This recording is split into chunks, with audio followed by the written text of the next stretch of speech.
Newsmax or America's Voice that tell the truth. They would see what we see. It's just crazy. Biden is not working for us. We need Trump. If Trump doesn't win, we're done. We are sold out to China, and it's clear. It's so clear because we're selling our farmland to them.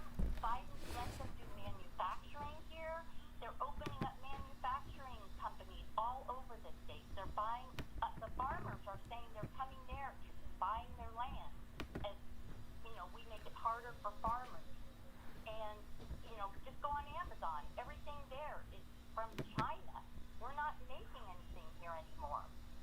Our nation is just going to be doomed if we don't get Trump to be our president. I just hope everyone will wake up and see that. And Kathleen, you're a Democrat. Is that right? I am. This isn't about Democrat or Republican. This isn't even about that because a lot of my friends are Republicans. Half my friends are Democrats. It's not that.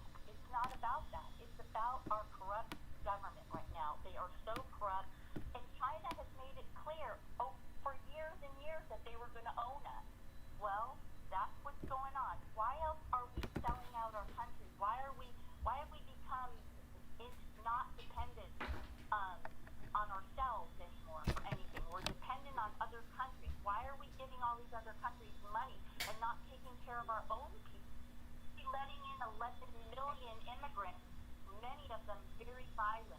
The crime, everybody's in fear. It's just the gas pumps, our food, our insurance, every single thing has gone up. And people just can't. Kathleen, did you vote in 2016 and 2020 for former President Trump? I did not vote for him in one. Wait.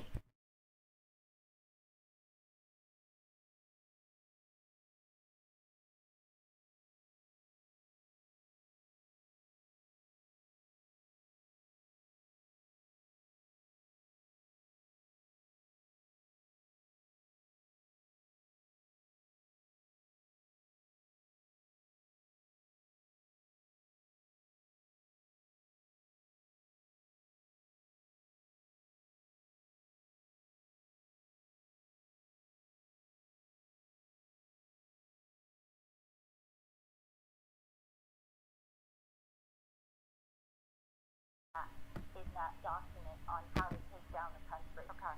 And all right, I'm going to go. Kathleen, I'm going to. The Union today proudly casts all of its 40 delegate votes for President Donald J. Trump and his newly announced running mate, my friend and colleague, J.D. Vance.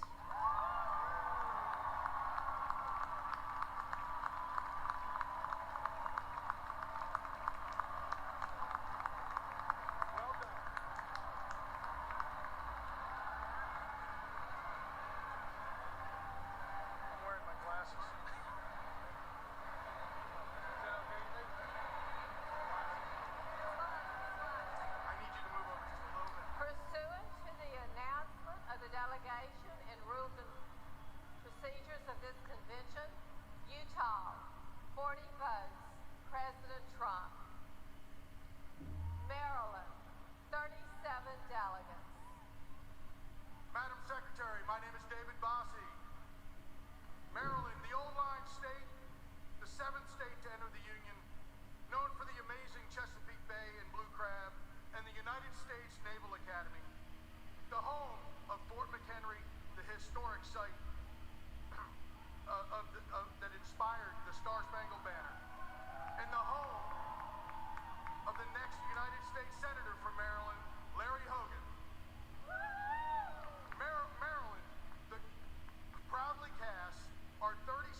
bipartisan delegation, we welcome everyone here to this 23rd Psalm place we call home, where 170 years ago, this great party was founded down the road in Ripon, Wisconsin, in a little white schoolhouse.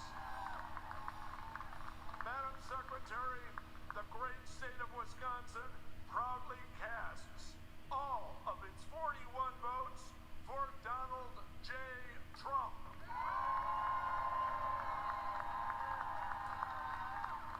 Pursuant to the announcement of the delegation and rules and procedures of this convention, Wisconsin, 41 votes, President Trump.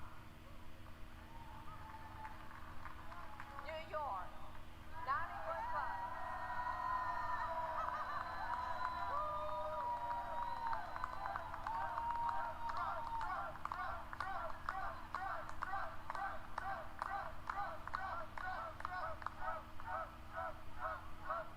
President Donald J.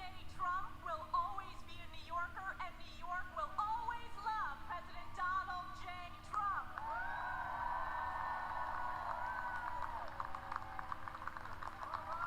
We believe that President Donald J. Trump will be the first Republican in a generation who will win New York State. It is my honor, as representative for New York's 21st Congressional District, House Republican Conference Chair, on behalf of the 91 New York delegates to the Republican National Convention, we proudly cast all 91 votes for President Donald J. Trump.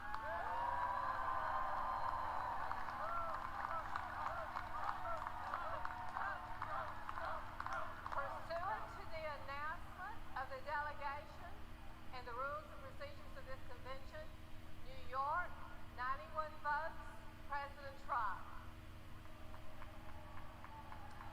Florida.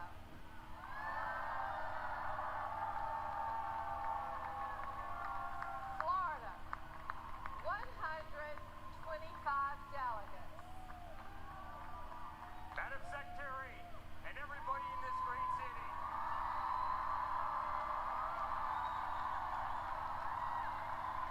on behalf of our entire family, and on behalf of the 125 delegates in the unbelievable state of Florida, we hereby nominate every single one of them for the greatest president that's ever lived, and that's Donald J. Trump. Hereby declaring him the Republican nominee for President of the United States of America.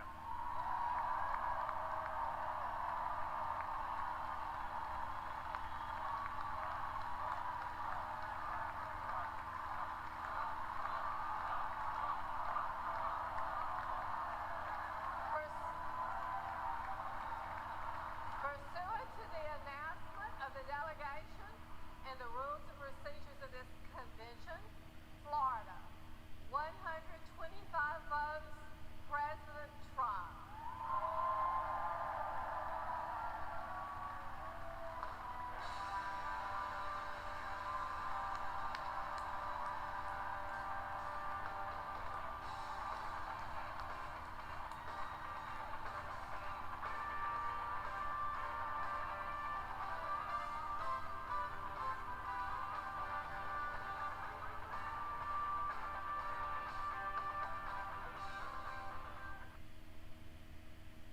And that was the moment from earlier today when it was the former president's son, Eric Trump, and the Florida delegation that put him over the top, giving him the majority of delegates gathered here in Milwaukee to be the nominee for president.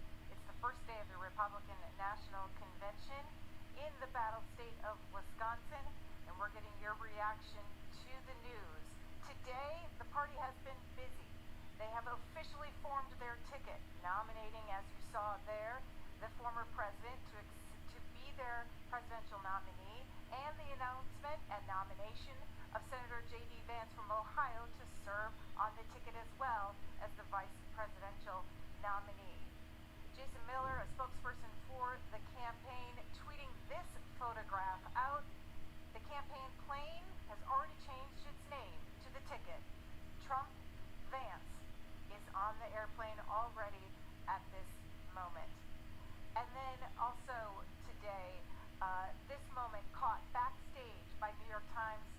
photographer Doug Mills, a private moment between the vice presidential nominee J.D. Vance and his wife before he came out to the convention floor to shake hands with the delegates who have gathered here in Milwaukee. Your reaction to all of that here on C-SPAN as we await for the second session of today for the Republican National Convention. Let's go back down to the floor and check in with C-SPAN's Pedro Echeverria. Reporters across the nation here, reporters from around the world, and reporters from the city of Milwaukee. And one of them joining us right now, Jessie Opoyan of the Milwaukee Journal-Sentinel. She serves as their politics reporter. Thanks for joining us. Great to be here. What's it like covering it from the city perspective? You know, it's obviously very exciting for the city. This has been a long time in the making. Milwaukee was hoping and planning to host the DNC back in 2020, so it's kind of like we get a chance to do it all over now with everyone actually making it to the city this time. As far as the politics are concerned, what storylines do you look for your readers? Well, you know, Milwaukee is a pretty blue city, so it's interesting having a lot of Republicans here for the weekend. That being said, I mean, even with Democratic leadership, people are welcoming folks to the city. But, you know, watching to see what the delegation's doing, watching to see what kind of role our candidates play in this. You know, Senator Ron Johnson, I think, is expected to speak. Eric Hovde, who's a Republican candidate running against Tammy Baldwin, is expected to speak. So just kind of looking to see what kind of role we get to play on the stage. When you talk about the delegation, how does a J.D. Vance hit that delegation? You know, I'm looking forward to finding out more about that. Obviously, someone coming from a Midwestern background, kind of Rust Belt perspective, could definitely appeal. But I think it was also a bit of a surprise to some of our members. When it comes to then your preparations, what's it like to prepare for something like this? Over-preparing and under-preparing. you can prepare for everything, and then you have no idea what's going to happen in an event like this. But, you know, we've been having meetings in our newsroom, all hands on deck for us. We've got folks covering the protests, we've got folks covering the business angle, we've got me here on the floor checking out what's going on with politics. So it's definitely an all hands on deck operation for us. Many people wouldn't know about the protests that you brought up, but there was quite a bit of back and forth about where protesters will be during this event. Can you fill our audience in? Yeah, I mean, there's been a lot of, like you said, back and forth, a lot of squabbling on just how close they should be to this perimeter. And obviously with the events on Saturday, that made things even more tense in that regard. But, you know, like you said, if you're here in the hard zone of the security perimeter, you're really not aware of any of that. As a news organization, I imagine that you have meetings about how to spread this news out. What has been the traffic to the website and the news overall because of this? Definitely has been improved for sure. And you know, just every little thing. Wisconsin's catching people's interest nationally all the time. So we're getting used to it now. But this has definitely been a boost for us. What storylines, other than what we've talked about, are you looking for this week? You know, just looking to see what surprises come up. Certainly. You know, is this something that's gonna help swing Wisconsin back in President Trump's favor, or is it going to, you know, keep us in President Biden's camp?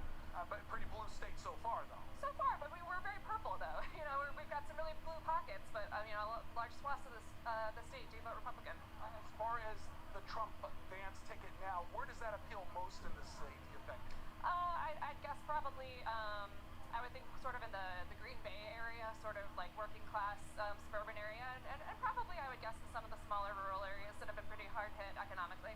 Jessie Opoyan, sorry about that, from the Milwaukee Journal-Sentinel. Thanks for giving us your time. Thank you so much. As you heard there, Wisconsin a battleground state for both of these campaigns. It's a must-win for them. 2016, the state went to the former President Donald Trump. President Biden won this state in 2020. Milwaukee, a very blue city, but as you heard there from the reporters, this is a purple state and it could go either direction. This is the first time Republicans have held a convention in Milwaukee and in Wisconsin. We're getting your reaction this evening. We're waiting for the second session of the convention to get underway. When it does, we will bring you our gavel-to-gavel coverage, uninterrupted, without commentary and without analysis. Joanne in Lake Wales, Florida, Republican. Let's go to you first. Well, I want to tell you first, I love C-SPAN. I watch it every day. And I watched what happened Saturday, and I just recently had a mini stroke. And I just started screaming and yelling when I seen that what was going on with Dr. Donald Trump.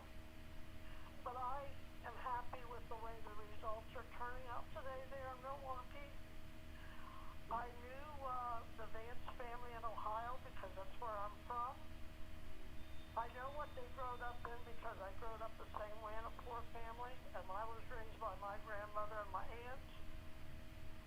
And I'm just very thankful to God that Donald Trump is okay, and I bless his family. I met Donald Trump back in '92 in Miami, and I told him at that time that he was going to become president of the United States in 26. I just told him he was going to become president of the United States one day. And in 2016, when I heard him running for president, I prayed for him, and he won. And he is the greatest person that anybody would want to meet and talk to. He's a very good person. He loves everybody, no matter who you are, where you're from, or what nationality you're. He's like God. He loves everybody, and I'm the same way. I've traveled all over the world except Australia. I met all walks of life of people, and we're all under one eyes of God, you know? And I just am so happy that you guys are putting on this convention today, because I watched it as soon as it came on. And I just really appreciate Joanne, everything. I really we appreciate that you're watching our coverage of the convention. It'll be all 4 days here in Milwaukee. Bernard in Bowen, Missouri, Republican. Hello, how are you? Hi, Bernard. Hey, I was wanting to say I am so happy that Donald Trump got all the nominations. I'm glad he said J.D. Vance. We need a country back to how it was when he was in the first term. Biden and his administration, they have skewed so much hate and division between people that they are basically the Democrats. I would call them Democrats, but Democrats. Especially when I found out when that kid tried to assassinate him on Saturday. I found out about that this morning. For some reason, I didn't see anything about it until I went on the news. And I'm glad that God was there and protected Donald Trump from being killed. Because we need this America back. We don't need Biden's corruptness, the hatred that the media, the left-wing propaganda like MSNBC, CNN, they always are trying to divide America. And that's not something that we need. But they will do it all the time. And I'm just glad that Donald John Trump is going to be on the ticket again. I voted for him in 2016. I voted for him in 2020. And Biden stole the election. I'm sorry to say, but he stole the election. And this one, he's All right. not going to do. Bernard in Missouri.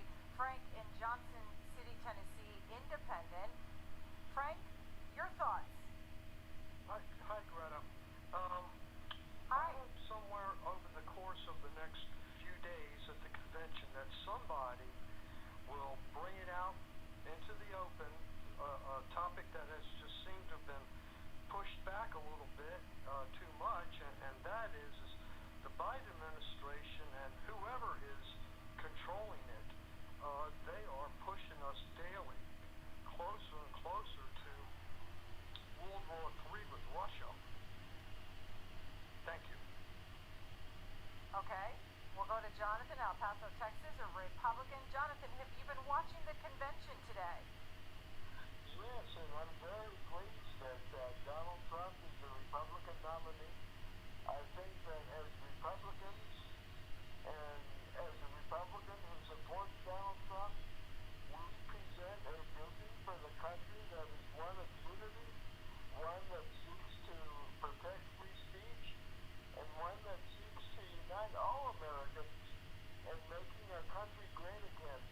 Making our country great again by fixing the economy and having a government that is responsive to the needs of all Americans. All right, Jonathan, in El Paso, Texas, a Republican. He's been watching the convention. As you know, they are taking a break here, but the delegates have already started to file back in. They're going to be starting their second session soon. Pedro Echeverria is down on the floor with some of them. Somewhat of a literal front seat is the West Virginia delegation, and we have two of the delegation here. This is Jill and Marquita joining us. Thank you, ladies, for joining us. Why was your interest in coming to the convention? Oh my goodness, to be a part of all this excitement, to be able to nominate Donald Trump, and just to do my civic duty with the platform that I believe in Republican values, and just to be a part of everything was really important to me. It's your first convention. Why specifically come to this? You listed a lot of things, but why come to this? Well, it gives me an opportunity to use my voice and to be a part of the process and not just sit back and complain about things, but to actually take action to make things the way that I think they should be. And this is Marquita, also her first convention. What brought you here? What was your interest? This is an American dream come true. I'm from Germany, and I became a United States citizen in 2017, and became elected to the West Virginia House. This is my second term right now, and then be involved in the party for the right reasons, right? We need to give of ourselves and need to be involved to help our citizens, our families, our kids. We need to be there for everybody and need to be representing our community. Why did you choose politics to do that? You know what? You can be as old as you want to in politics. No, it is a fun way to be involved and talk to people. I love people, and that is why I chose politics. If you go amongst the West Virginia delegation, you see a lot of hard hats. One of our guests has one here. What's the significance of these hard hats here? We are coal country. I came from a coal country in Germany, and now here I'm in the southern part of West Virginia. Logan County, Boone County, Lincoln County are all of one of counties that I represent. And we have coal. Coal is a resource that we need to be able to use smartly, and I'm proud to represent our county. When it comes to J.D. Vance, how do you think he'll play amongst those who live in your state? I think that he will be wildly popular in our state because I know he's going to support coal. He's going to support our fossil fuel industries. And this is an industry that supports a lot of West Virginia families. And we're talking about meaningful work, meaningful income that supports them. And so when you hear people talk about that they want to get rid of the fossil fuel industry, that powers, the majority of our country, and to eliminate a lot of the jobs that are in our state, I think J.D. Vance is a wonderful choice to support those issues that are in West Virginia. Let's talk about why you support the former president and another term in office for him. Oh my goodness, how much time have you got? So economically, he has just been phenomenal with the job growth that he had prior to COVID, the way that he was closing the wage gap and the wealth gap between white and black Americans. He's been supportive of faith. He has been supportive of life, of the unborn. I could go on all day talking about the Program is about to begin.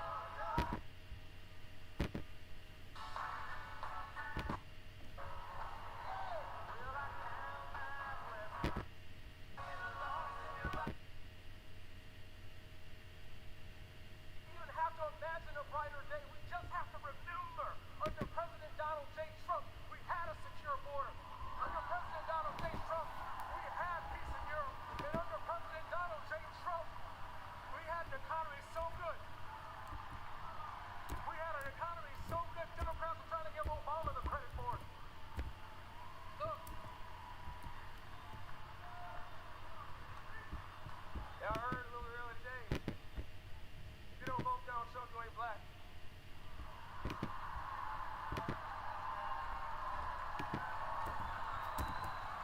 But see, here's the thing. By the grace of God and the proven leadership of Donald Trump, for every American, regardless of race, color, and creed, we can once again have a land where a child's outcome is determined by their zip code. We can once again have a land where hard work truly does get you ahead. We can once again have a land where you can go from poverty to prosperity.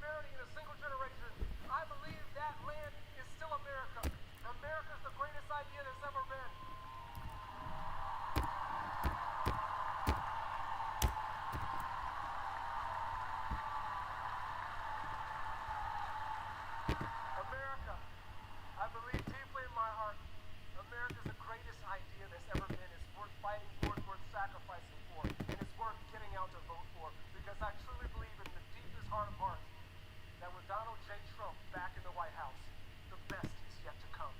God bless you. Thank you. God bless America.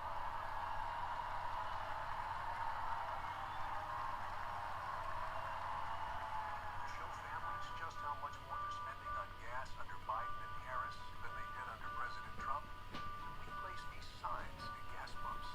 When President Trump left office, gas cost only $2.20. Under Biden and Harris, gas skyrocketed to the highest price in history, over $5 a gallon. $5 a gallon is the highest historically it's ever been. It hurts my heart. It hurts my budget. It just hurts. I've never seen it this high before, with the gas prices being the way that they are. They're terrible. They're outrageous, overpriced. Our paychecks are like a third of what they used to be just because of gas prices. We had to choose between, am I going to fill up my car all the way or am I going to buy a prescription? Whenever Trump was in office, it took me about $45 to fill up, and now it's about $75 to $80. A lot of pain every time you go to the gas pump, and I know I'm not the only one that feels it. Within my first year of driving, I'm having to deal with an average of 503 across the nation. I feel it every time I fill up. Well, it certainly affects my saving because it's hard to save when everything you're making is going out for groceries and gasoline. With the gas costing more, of course, the food costs more, and also cuts into doing charitable activities, like trying to deliver food to needy children. Families right now are living paycheck to paycheck, and it's going to get worse. How people with families do it on a normal average income, I don't see how they could pay it and have any money left over even to pay for gas. I don't think Bidenomics works for anybody. My family can't afford any more of him. It's impossible to pay $5.03. We need to care about our people better than that. There are going to be 41 million new Gen Z voters this upcoming election, and when they go to cast their vote, I mean, that's definitely going to take a toll on which way they lean. I'm voting for Trump because me and my family won't pay this amount for gasoline. We don't need any more of this. We need more of this. To show families just how much more they're spending on groceries under Biden and Harris than they did under President Trump, we placed these signs in grocery stores. You got a 49% increase under Joe Biden. I mean, a tremendous increase. It just goes on and on. It's ridiculous. I have definitely seen a price increase since Biden's been president. The food prices are astronomical. They're unaffordable. They're still going up. Every week you see something else that's gone up higher. This hurt everybody. And when we were grocery shopping, 5-6 years ago, this is not the same grocery store that I remember. I do without a lot of things that I shouldn't because we can't afford it. Everything in the store is double the price. I mean, we're talking $600 a week just for my family of 6. I think it's especially hard on families with children. A lot of people are using food banks that never would have used food banks before. Living on Social Security or just disability, it's very difficult to be able to maintain the expenses. I have several elderly friends. They can't even get their medicine some months because they're paying so much for gas and groceries. When you check out, it's shocking. It's shocking what the increase is. Everything. Joe Biden's policy, Kamala's policies, they're killing us. But since Biden's come in, I gotta say it's gotten worse, and they don't even care. I served this country, and I've seen the biggest change in my entire life in these last 3.5 years. If you want to save this country, you need to vote for President Trump.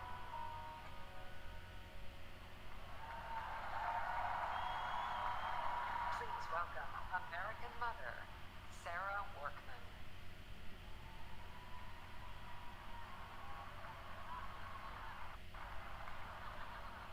Good evening. I'm Sarah Workman from the great state of Arizona. I'm honored to be here tonight on behalf of everyday Americans. I'm a single mother who works 2 jobs to support my family. I know Americans can relate when I say that every time I fill up my gas tank, go to the grocery store, and try to pay the bills, I think, who doesn't miss the Trump days?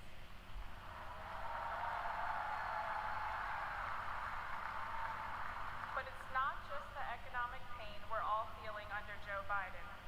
It's how they're destroying the American spirit. Everywhere we look, there's pain, chaos, and crisis. Inflation, open borders, woke indoctrination in our schools, violence in our cities, and unjust rulings in our courts. All of it is eroding one of America's greatest strengths, our optimism.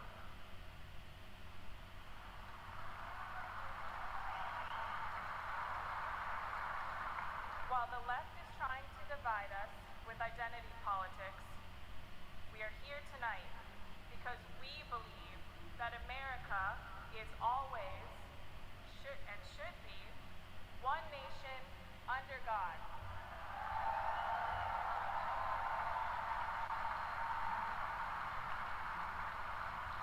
In addition to the economic pain, the Democrats' open border policies have shattered my family. With drugs so readily available, my husband fell victim to the drug epidemic. It tore our family apart, and now I raise my son alone. But I know there is hope.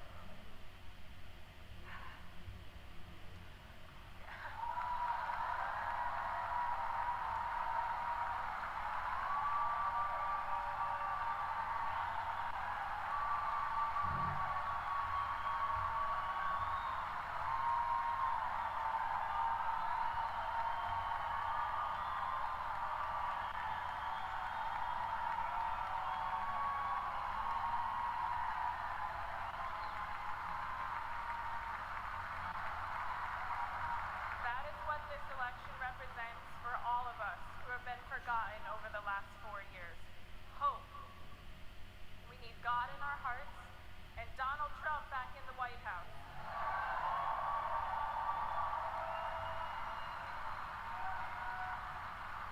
If you're watching tonight and you hear your own story and mine, Donald Trump put me on this stage to show that he hears us, he sees us, and we are forgotten no more.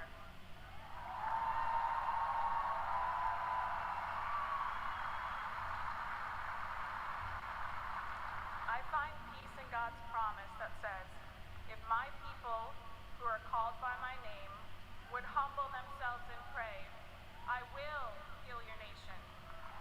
Amen.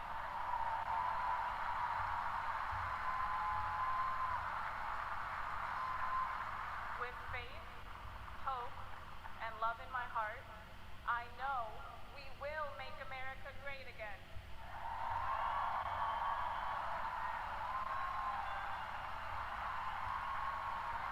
Please welcome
greatest nation ever known.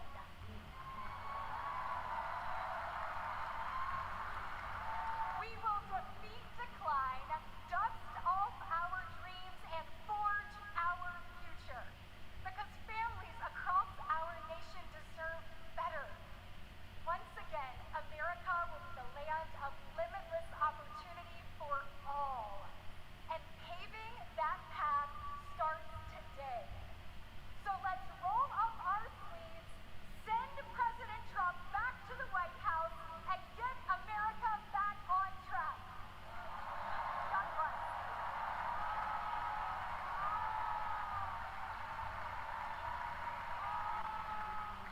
Ladies and gentlemen, please welcome United States Senator Tim Scott of South Carolina.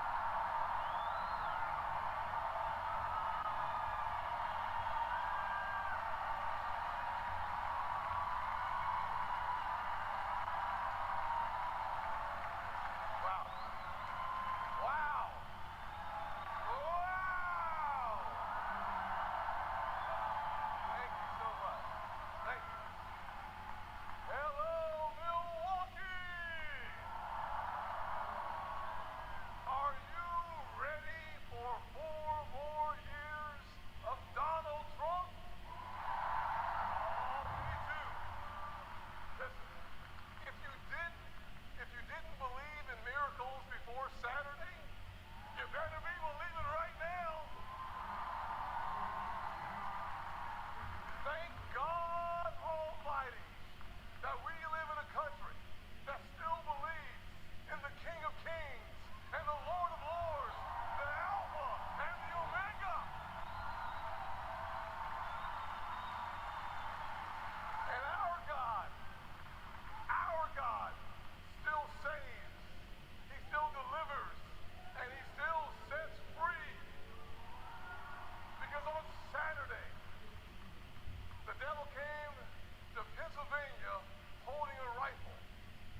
per American family and an end to the Trump tax cuts. It's obvious Biden must be fired. President Trump didn't just give us the strongest economy in the world, he gave us the largest tax cuts in history. And he'll do it again, including bringing back the Trump tax cuts for your family. President Trump's also going to provide economic relief for millions of American service workers who have been ignored by Biden.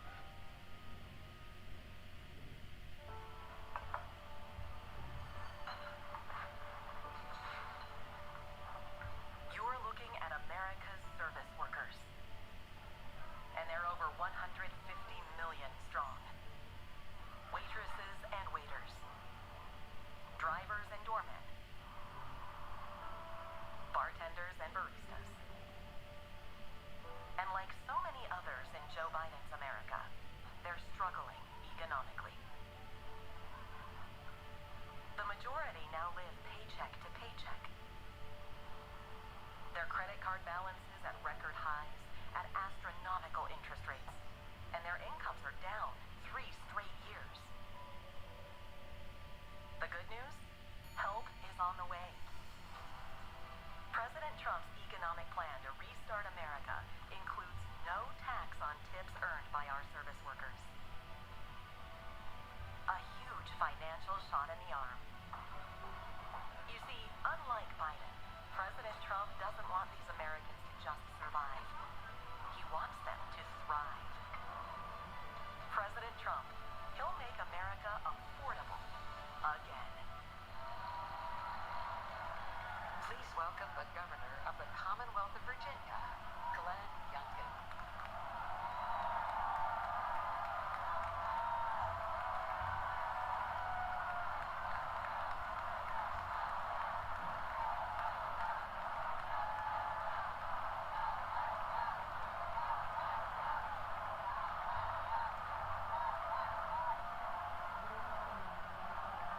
Yes, Joe must go.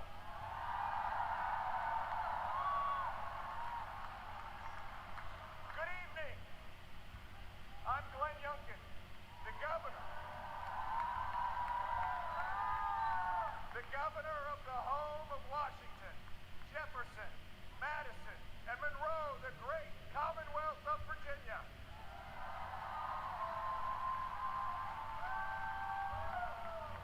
Tonight, we stop for a moment. We ask for God's grace to be on innocent victims. We ask him to be with their families. We thank him for this moment of unity. And we thank him for protecting our next president, Donald J. Trump.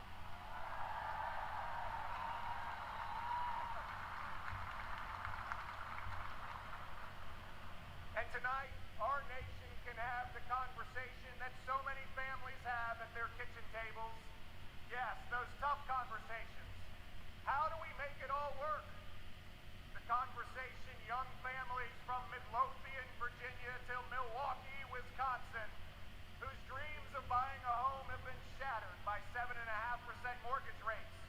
The veterans from Fredericksburg, Virginia to Phoenix, Arizona, whose raises can't keep up with 30% increases in grocery prices and 40% increases in gas. The retirees from Roanoke, Virginia to Reno, Nevada, whose fixed income has been crushed by the silent thief of inflation unleashed by Joe Biden and Kamala Harris. Tonight, America, the land of opportunity, just doesn't feel like that anymore. But 8 years ago, there was an outsider, a businessman, who stepped out of his career to rebuild a great nation with the strongest economy, the mightiest military, energy independence, unlimited opportunity, lifting up every American. That outsider businessman was Donald J. Trump, and he will do it again.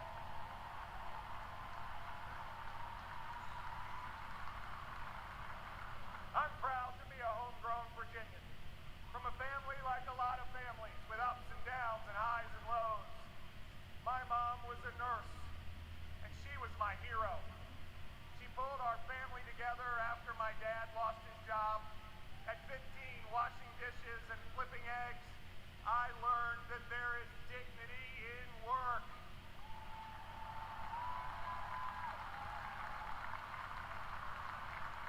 At the height of the pandemic 4 years ago, I asked my amazing wife, Suzanne, to go on a walk with me. I told her I planned to quit my job and run for governor. She looked at me with tears in her eyes and a quivering lip and asked, "Governor of what?"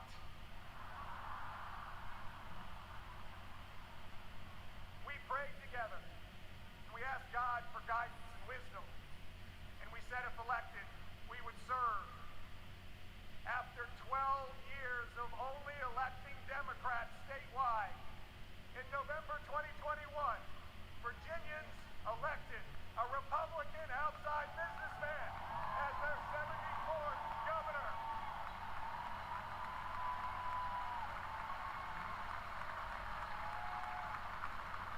And I believe this year, Virginia will elect another Republican outside businessman as President of the United States.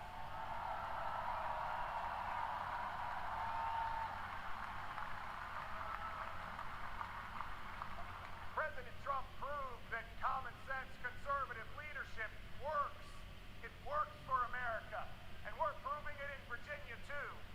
$5 billion of tax relief. Backing the blue. Slashing red tape. Declaring loudly that, yes, parents matter. And creating jobs. Lots of jobs. Virginia now has record job growth, and we were just named America's top state for business.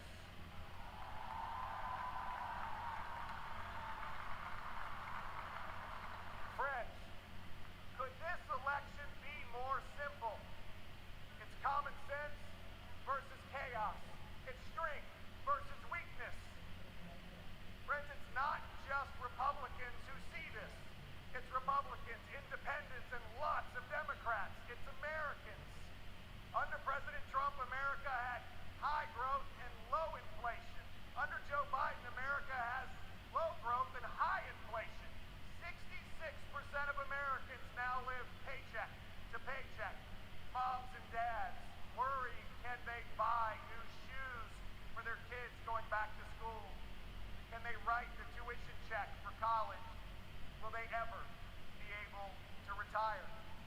Under President Trump, 2.4 million Americans were lifted out of poverty.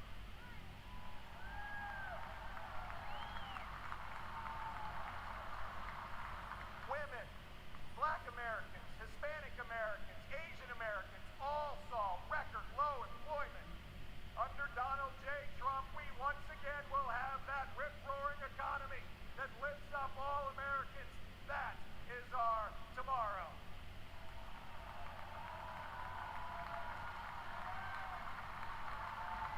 A tomorrow where work is celebrated, where taxes are cut, and inflation is slashed, where we cut red tape, where we unleash American energy dominance, where businesses proudly say, "Made in America."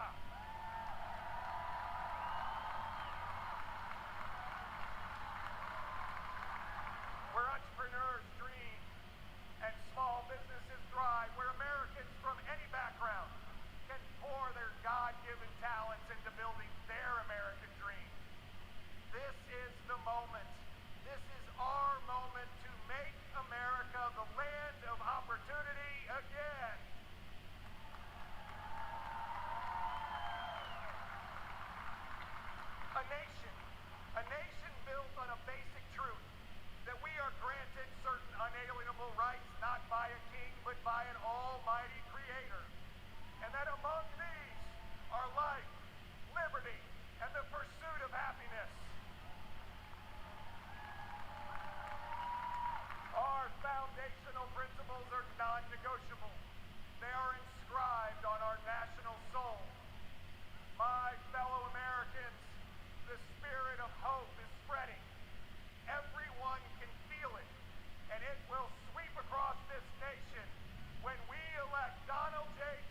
familia.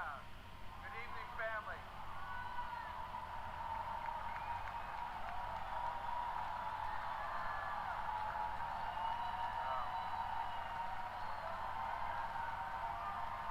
Wow. Wow. Gracias, gracias. 4 years ago, I dared to say that we were blessed by Donald J. Trump, a builder. Got into trouble for that. But more than a builder, he's a courageous leader. And he will bring this nation closer to God. He will bring strength to America. And he will bring prosperity back to America. And that's what my grandfather did as a 17-year-old in 1903. He packed his clothes and his dreams in a suitcase, and he got aboard a steamship. Like millions of other immigrants, he sought nothing more than a chance to build a better life. His American dream began when he opened a small grocery store in Manhattan. With love and determination, he built it into the largest Hispanic-owned food company in the United States.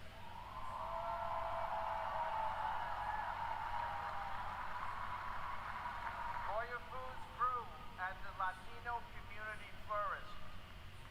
The Latino community is diverse, but we are united in our values.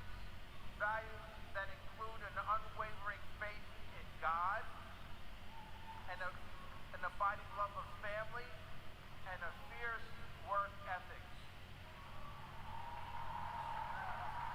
We want the freedom to worship, to love, and to work in a way that gives us purpose, gives us a reason to get up every day. The Biden-Harris administration disrespects our values and has abused our community. They buried our businesses with inflation and government red tape. They even used the FBI to go after traditional Catholics as if we were terrorists. They put out the welcome mat for drug cartels. Biden's open-door policies is all the more insidious because it's couched in soft terms like compassion and sanctuary. In reality, it is cruel. Joe Biden's open southern border facilitates the largest criminal enterprise in the world, which disproportionately victimizes Latinos, especially children. Last year, an HHS whistleblower testified that the United States was the middleman in a large-scale child trafficking operation that has lost track of 85,000 children, a number too large for most football stadiums.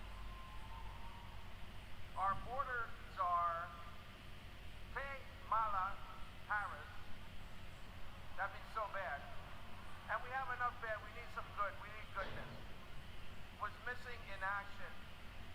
Many Latinos came to America from countries where the few exploit and control the many. Today's Democratic Party sees this as their path to maintain power. Instead of lifting people out of poverty, their policies are making our lives worse. For many Latinos, it's deja vu. I don't even know that's French. I don't know how to say that in Spanish, I'm sorry. The Cuban philosopher Jose Marti said, mankind is composed of two sorts of men, those who love and create, and those who hate and destroy.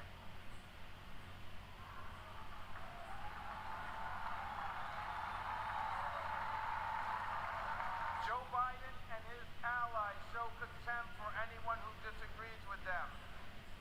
Their hatred of Donald Trump knows no bounds.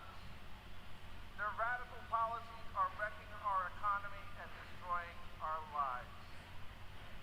On the other hand,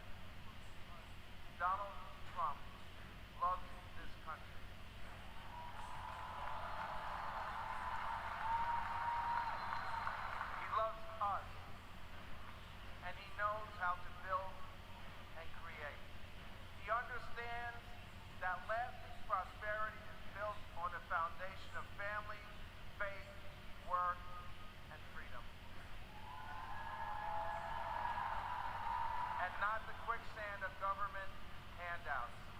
He believes we are blessed by God, and with a firm belief that with God all things are possible, he will make America great again. Love you guys. Love you guys.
Trump honored the Constitution. He let me do my job. And he let me keep my people free.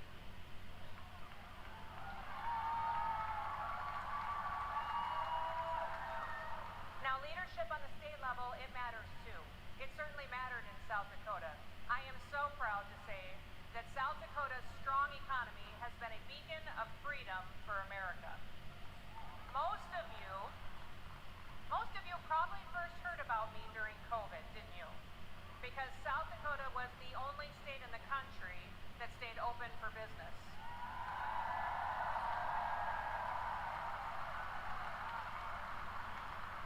We didn't mandate anything. We never ordered a single business or a church to close. I never even defined what an essential business was, because I don't believe that the government has the authority to tell you that your business isn't essential.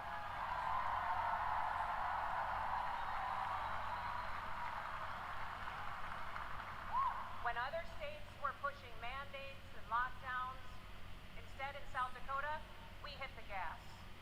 We embraced liberty.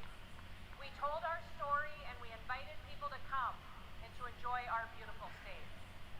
Now, all of the things that conservatives have always talked about, we just did it, and it worked.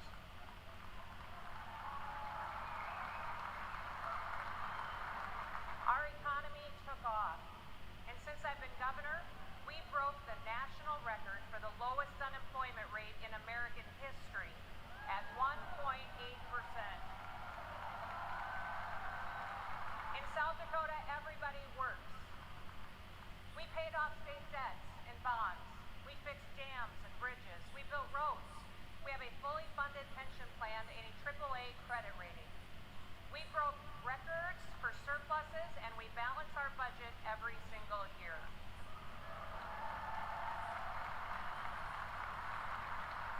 And last year in South Dakota, we passed the largest tax cut in South Dakota history.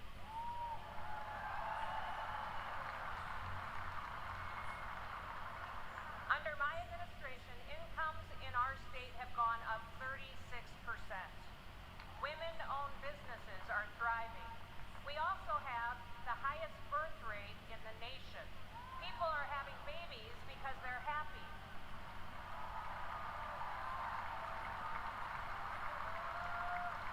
And in South Dakota, we love babies. Our mental health challenges have gone down, our suicide rates are declining, and we are the #1 state in the country for a decline in overdoses, because people have hope.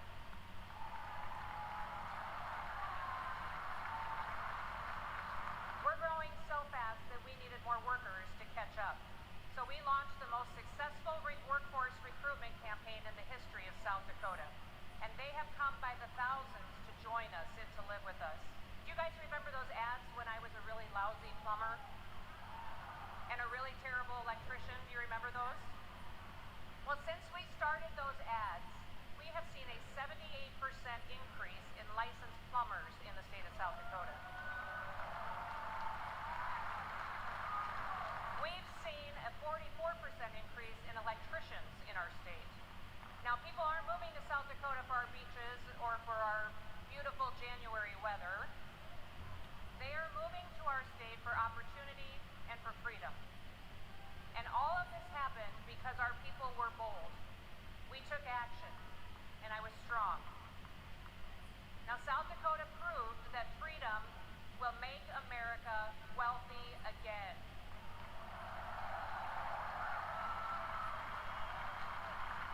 And with President Trump in the White House, with Senator J.D. Vance by his side, we will prove it across America.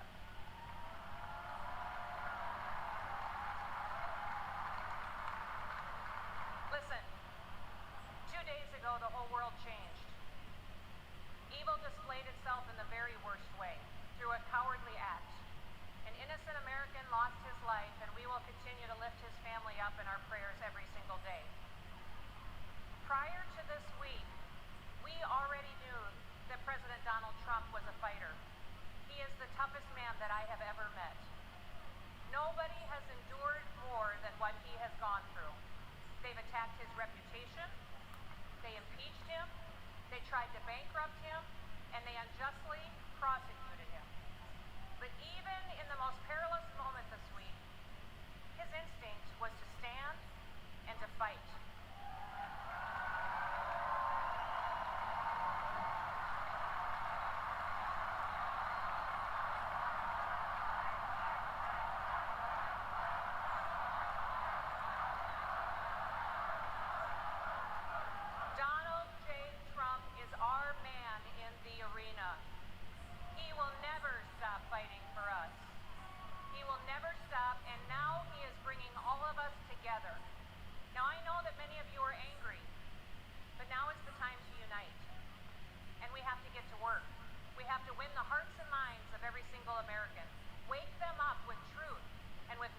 so inspired people that they continued to fight for years, and they lost loved ones in order to preserve this union we call the United States of America.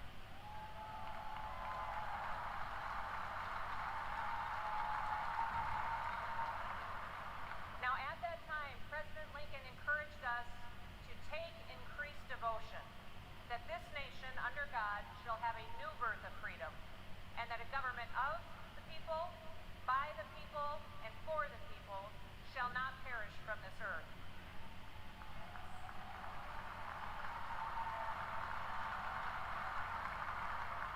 Like Lincoln, in the midst of our pain and division, Donald Trump is calling us to be touched by the better angels of our nature.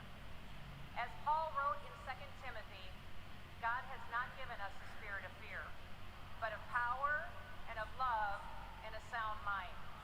We must not be afraid.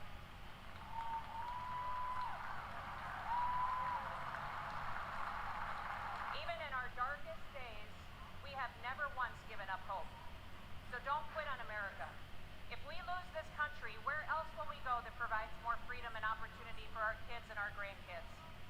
And I've got 3 grandkids, and I'm counting on a whole lot more. And yes, democracy can be messy, but there is a great, invisible strength to a people's union. We have shown the world that we can endure sacrifice and that we can still unite. We should still aspire to be worthy of this union, America. President Donald J. Trump is the leader we need for such a time as this.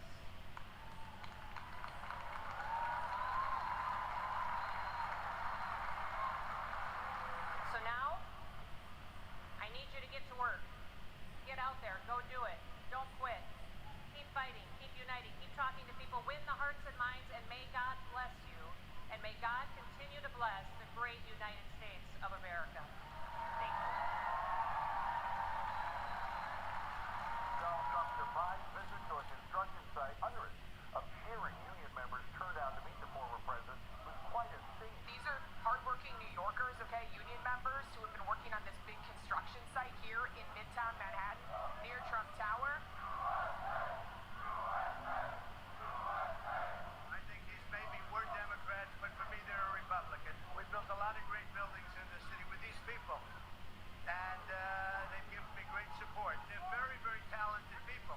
They don't get the credit for it. They have very few people can do what they do. These union workers who are here to talk to the president are paying the price of failed economic policies currently in the country. And you heard in New York City chants of "We want Trump." A lot of people are talking about how unusual it is to see so many Trump supporters in Manhattan at 4, 5, 6 in the morning. Does that surprise you? No, absolutely not. President Trump is leading Joe Biden 3-1 on my presidential poll out of my 9,000 members.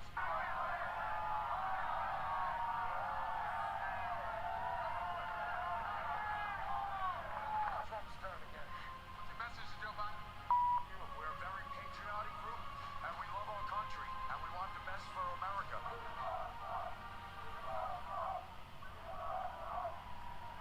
Ladies and gentlemen, please welcome Bobby Bartles Jr., business manager of Steamfitters Local 638.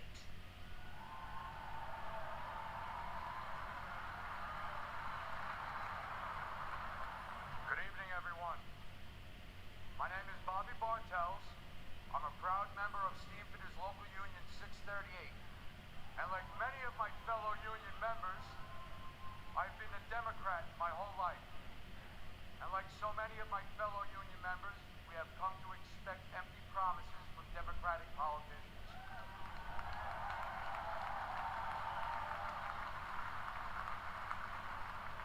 In 1986, after a decade of Democratic politicians' mismanagement, Central Park's iconic Woman ice rink had fallen into an unusable state of disrepair. Politicians made promise after promise to fix the rink, and yet they did nothing. That's when Donald Trump stepped up.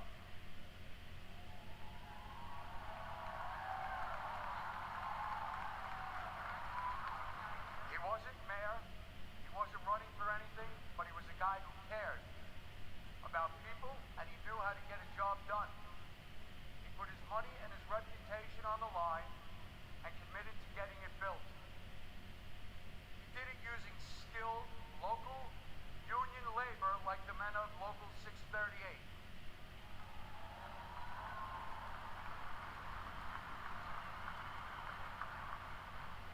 Together, we worked tirelessly on that project, completing it on time and ensuring kids would be skating that fall on that rink. And a quick note to President Biden, that involved working outside the hours of 10 a.m. and 4 p.m.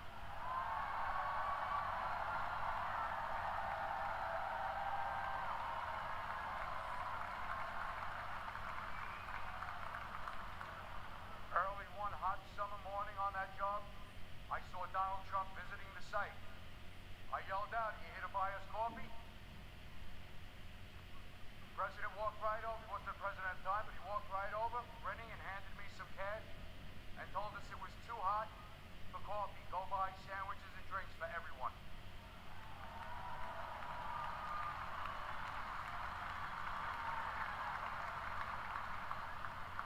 Now, more than ever, we need a president who knows how to get things done.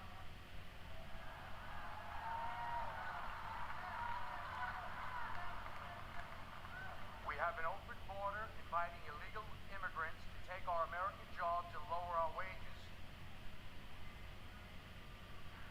Out of control inflation is squeezing budgets, and both violent crime and drug epidemic are pushing people out of our cities, all while Democrats do nothing.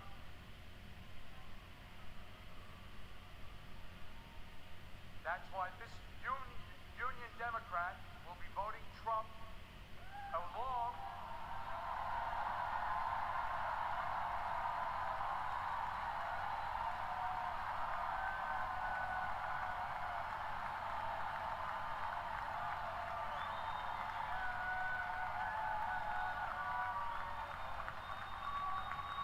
So that's why this Union Democrat, along with many of my local union members, will be voting Trump this November.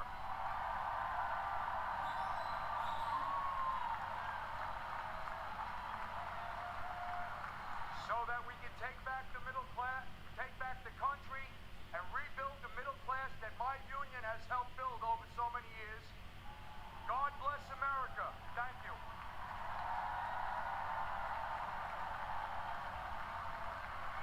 Please welcome Congressman Byron Donalds of Florida.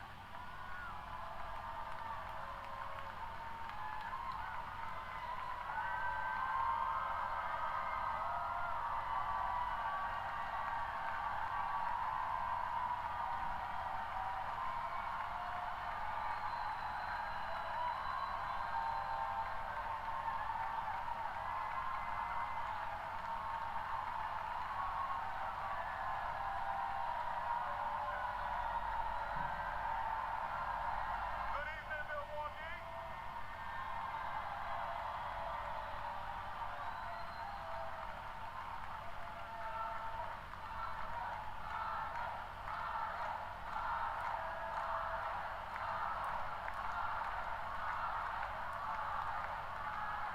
You know, Milwaukee, we're on live television. You gotta let me get to the speech now.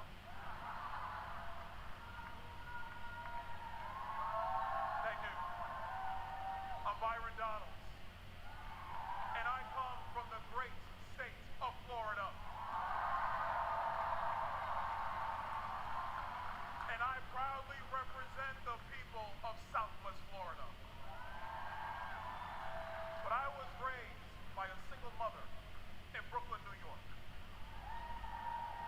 Life was hard, and we struggled. When I was in the first grade, my mother took me out of public school because she could see that public education was failing me. I needed to be challenged, and I needed the opportunity that only a private school could provide. My mother is an educator, and she truly believed in my potential. But Democrat politicians wanted to trap me in a failing school, but my mom fought for me.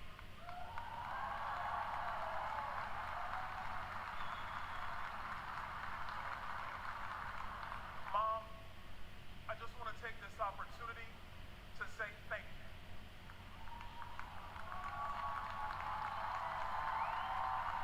Thank you, Mom. Words cannot describe how deeply grateful I am to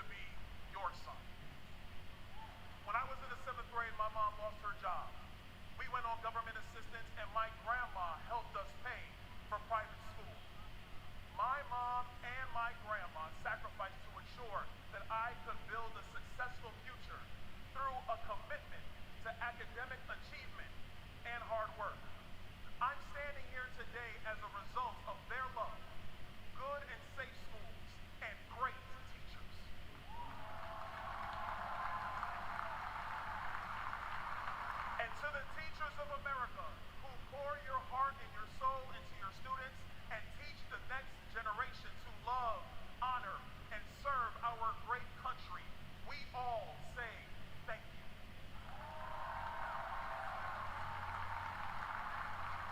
But what about those kids whose parents can't scrape money together for private school? Don't those kids who grew up like I grew up deserve the same chance that I had? Joe Biden and Kamala Harris sent their kids to high-priced private schools. But since they are in the pocket of the far-left teachers' unions, they trap poor kids like me in failing schools with no way out. They say they're pro-choice, but not if you want a choice over what your kids are taught. Donald Trump believes every parent deserves a choice, and every child deserves a chance.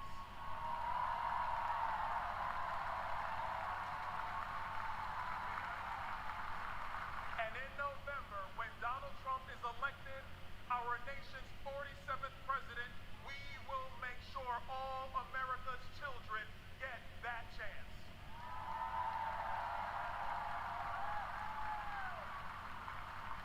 Growing up poor, I know the pain of high food prices, high energy prices, and housing costs. I remember as a kid, my mom yelling at me, "Turn off that light, you don't pay the bill." We know there's a bunch of kids in America today who are hearing that from their parents. The massive inflation created by Joe Biden and Kamala Harris has only made it worse. During my first term in Congress, I served on the Budget Committee and the Small Business Committee. We told Joe Biden that his so-called American Rescue Plan was going to cause inflation. The Biden-Harris administration told us not to worry, but I knew better. I have nearly 2 decades of experience as a financial professional, and the evidence is in. Go to any grocery store, buy eggs, buy beef, buy milk. Even housing prices have skyrocketed. All Americans deserve a shot at the American dream. But under Joe Biden's debilitating economic policies, far many Americans, far too many, for far too many of them, that dream has slipped away. This shows that we were right, that Joe Biden was wrong, and that you, the American people, are paying the price. As Americans, we've all been struggling. The disastrous results of the Biden-Harris agenda transcend race, religion, or income. But under President Trump, all of this will change.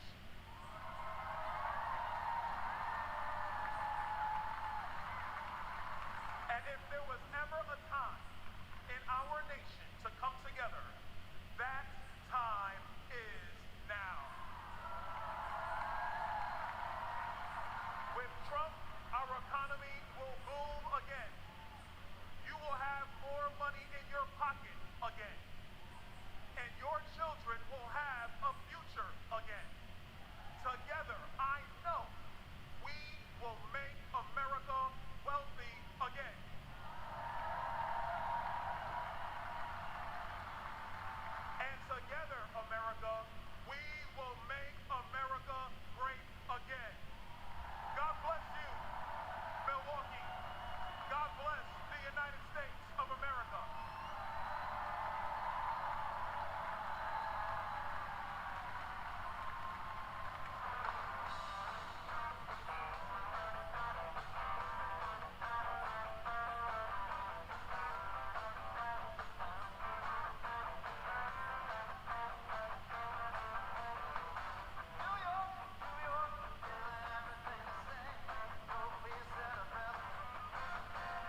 welcome business leader and host of the All In podcast, David Sachs.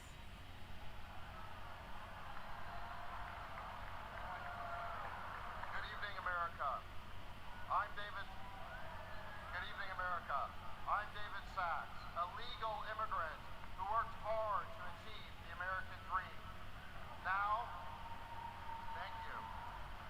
Now I'm concerned those same opportunities won't be there for future generations. As I look out at this convention, I see a party that is strong and unified behind President Donald J. Trump and his pick for Vice President, Senator J.D. Vance. And what about the Democrats? They're in disarray after shielding President Biden from a vigorous primary and gaslighting the entire country about his fitness to serve. We still don't know which puppet Democrat Party bosses will install as their nominee, but we know what their agenda will be. 4 more years of chaos and failure, both at home and abroad.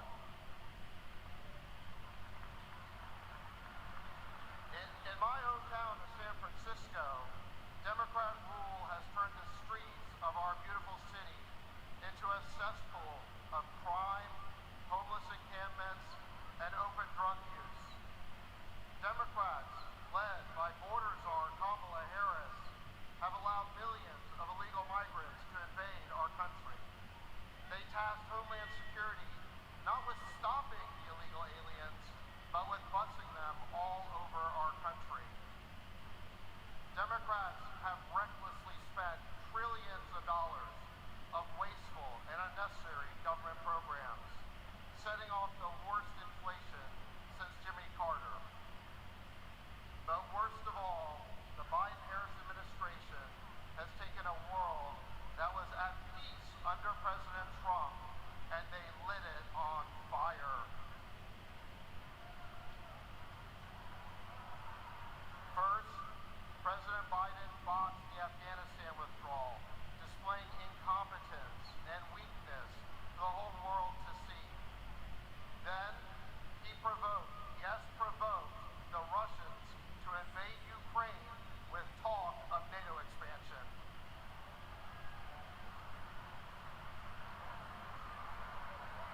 Afterward, he rejected every opportunity for peace in Ukraine, including a deal to end the war just 2 months after it broke out.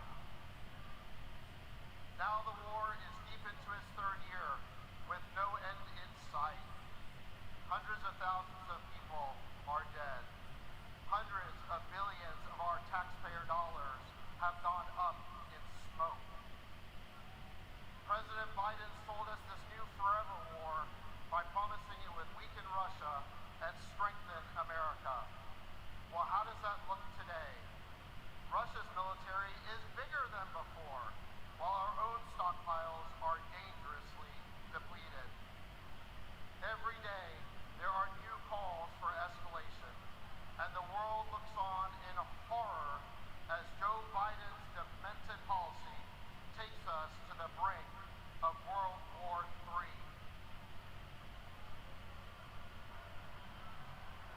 In the Middle East, America is now losing a war with the Houthis, and the administration's policy towards Gaza has been so incoherent that the only thing that pro-Israel and pro-Palestine protesters agree on is the chant, F Joe Biden.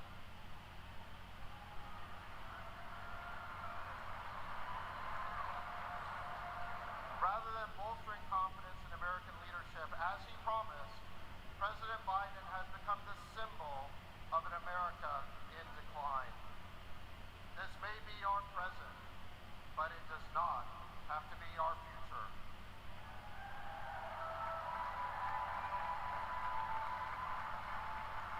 We can replace the Biden-Harris cabal with a president who is strong and smart rather than sleepy and senile.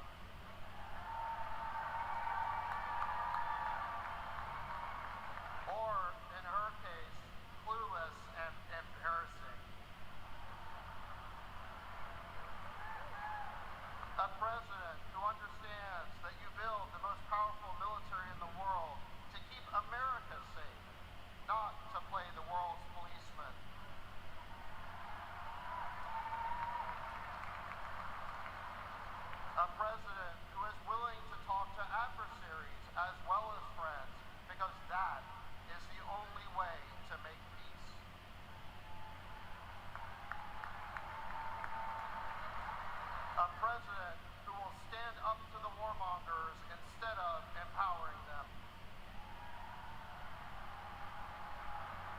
My fellow Americans, we need a leader who commands respect and demands reciprocity from other nations. We need strength and savviness in the White House Situation Room, even if the crisis hits after Biden's bedtime.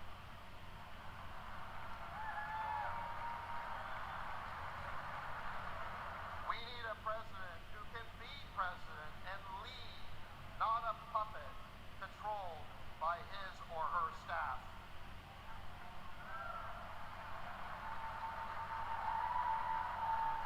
We need order in our cities, order at our border, and order restored to a world on fire. My friends, we need President Donald J.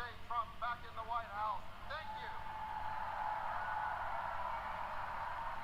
Please welcome women's advocate Vanessa Fora.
country.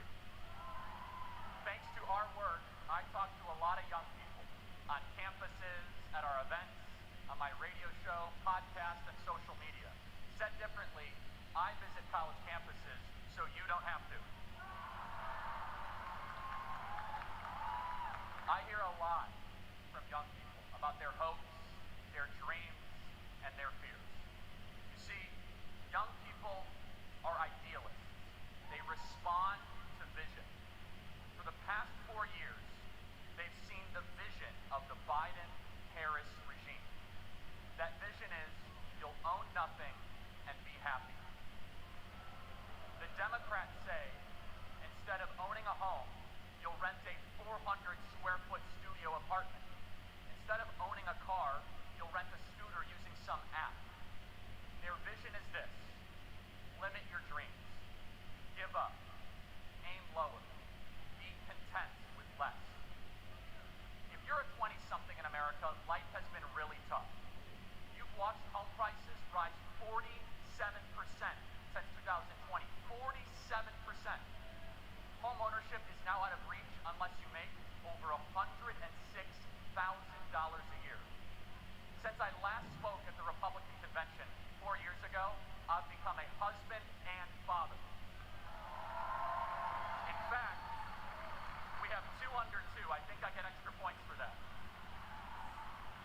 For millions of people my age, that is a dream that feels farther away than ever under the Biden-Harris administration. According to current projections, 1/3 of today's young Americans will never get married. The average American is having fewer children than ever before. Why? It's because for far too many, they simply can't afford them. The basic things our parents enjoyed are increasingly out of reach for Gen Z and millennials. You see, the American dream has become a luxury item for the wealthy elite. Happy countries have children. Broken countries have addiction, depression, and suffering. Democrats have given hundreds of billions of dollars to illegals and foreign nations, while Gen Z has to pinch pennies just so that they can never own a home, never marry, and work until they die, childless. Under Biden, our young people own nothing and they are miserable. Donald Trump refuses to accept this fake, pathetic, mutilated version of the American dream. When he was president, young people were richer than ever before, and he will do it again. Donald Trump is on a rescue mission to revive your birthright. One your grandparents and those before them gave everything to hand down to you. And listen carefully, everybody. This is why young men are the most conservative that they have been in 50 years.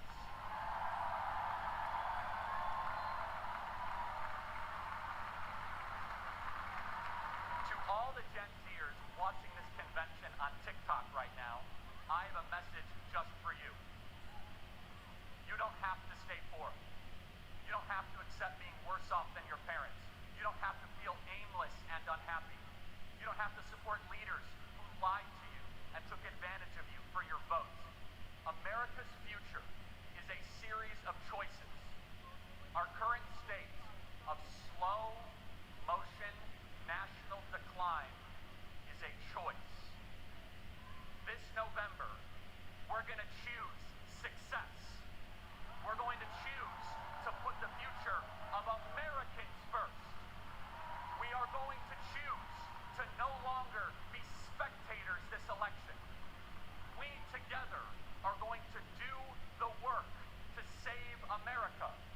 We are going to choose to work harder than ever before, to chase ballots, to vote early, to register new voters, and all of us together working harder than ever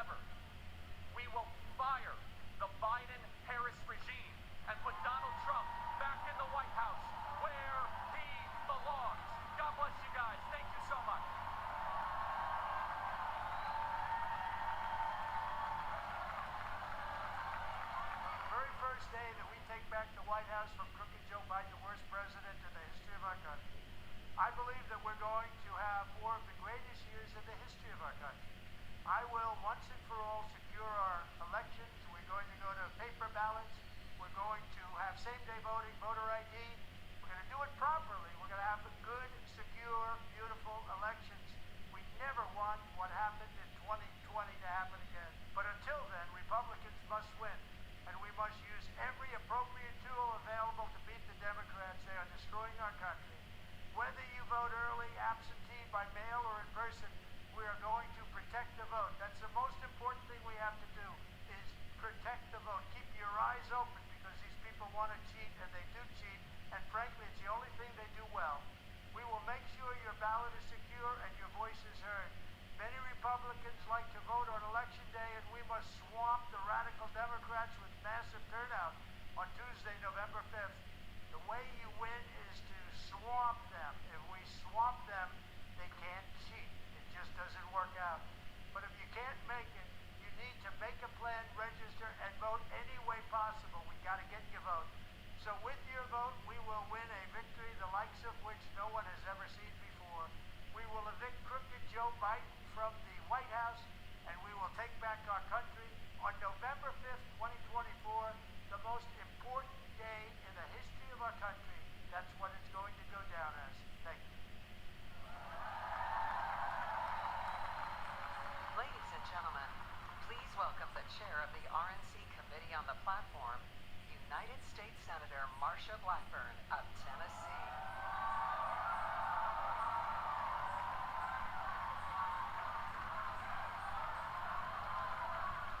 Good evening, and what a great evening it is. I am Marsha Blackburn from the great state of Tennessee.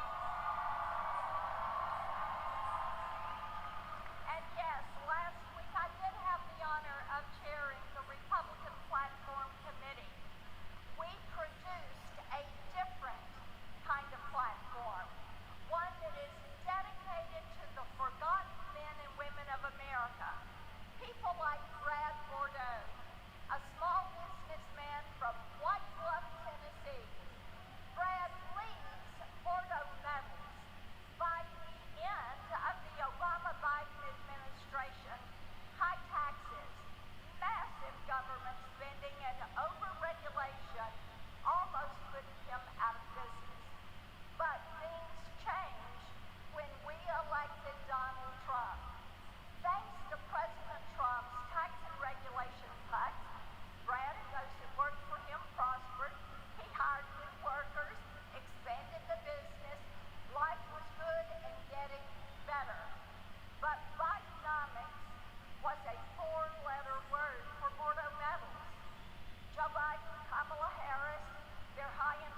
next president of the United States, Donald J.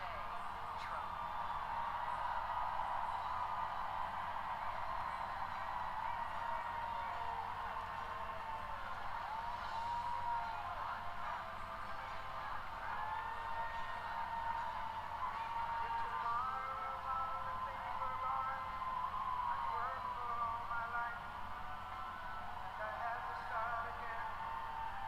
Just my children.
not a senator or a governor or some other politician, but I'm just a regular guy.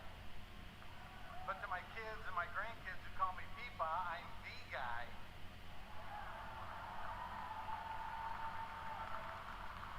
I live on a fixed income, so I'm not one of the people that watch their portfolios.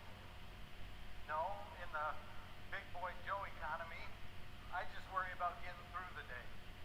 But I'm fortunate because I don't have a mortgage. If I did, I'm really not sure how I'd make it. The big boy Joe inflation has turned our dollars into nickels. And in Michigan, we got 180,000 plus people that are in tax lien foreclosure right now. So even though I don't have a mortgage, I still got to pay the government to rent my house. And if I don't, they take it away. When I'm asked how I'm doing, I answer honestly, I say, I'm doing okay. But don't you remember under President Trump, we didn't have to settle for just okay. We were doing great.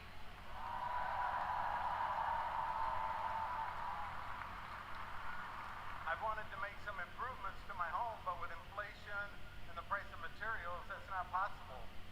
So I don't want to go into debt, so I just put it off. I'd also like to spoil my grandkids with some great Peepa unique gifts for their birthdays. But with the price of gas and groceries, I don't do that. I settle for a cake and ice cream. Prices keep going up, but my income stays the same. I just keep putting things off, hoping that I'll be able to afford them again someday. It's got me thinking, I've been hoping for better days, but life is happening right now, and we can't waste any more time on the big boy Joe terrible economic policies. We need to bring Donald Trump back right now.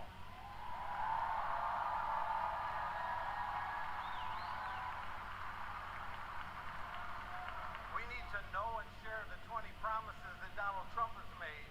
We need to get involved with the Trump 47. And you remember, ballots win elections, so that's the best way to do it. I know a lot of folks just kind of tune the politics out, but we really can't afford to anymore because we're not living in the same country that we grew up in. Cutesy time is over.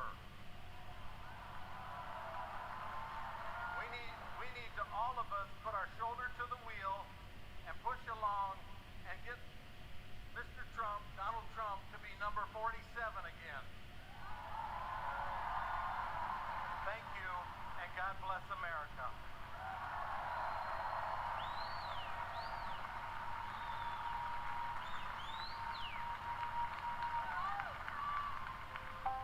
Bidenomics doesn't just have seniors worried, it has them scared to death. Biden's inflation has retirees at risk of running out of money. The cost of groceries is forcing many seniors to choose between food and their prescriptions.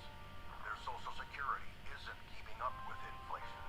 And thanks to Biden and Harris's open border disaster, allowing over 10 million illegals in, the whole Social Security system is at risk. And now, many seniors are also struggling to afford their housing. It's no wonder one advocacy group calls this Biden's war on seniors. President Trump has seniors' backs. He got seniors' Medicare Advantage premiums cut 34%. And he'll fix Biden's broken economy and get inflation down, just like he did before. And President Trump has made it crystal clear he will always protect seniors' Social Security and Medicare and oppose any cuts in their benefits. President Trump, he'll make America affordable again.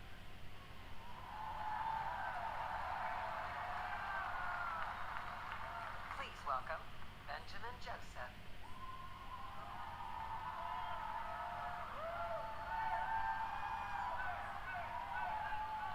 Hello, Michigan.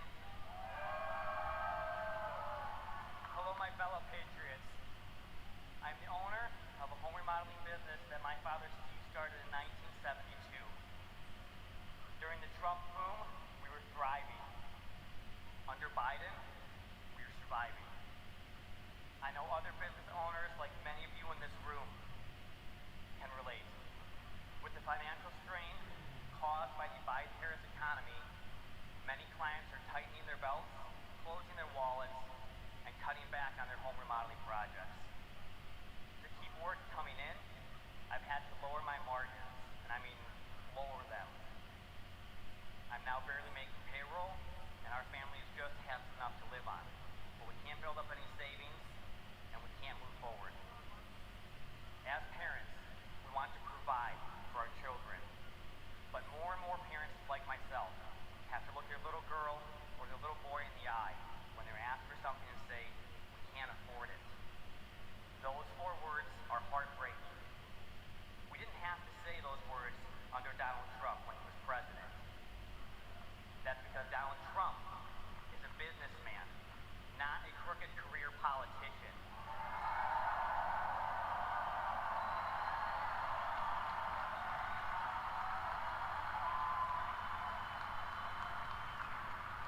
President Trump understands what business owners need to succeed because he is a business owner himself and has succeeded.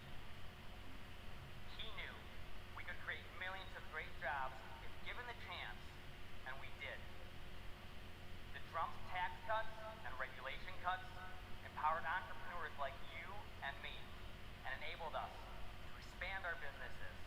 We need him back in the White House.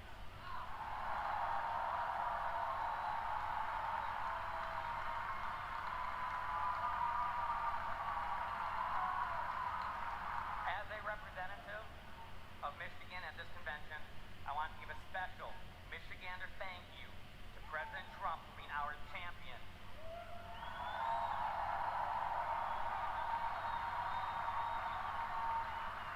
He has inspired so many of us, even in this room, to step up and get involved in the fight to save America. With his leadership and our help, we will make America affordable again, wealthy again, and great again.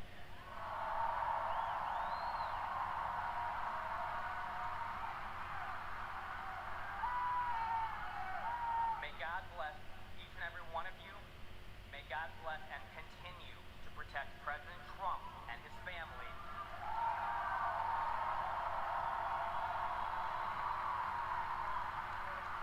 And may God bless the United States of America. Thank you.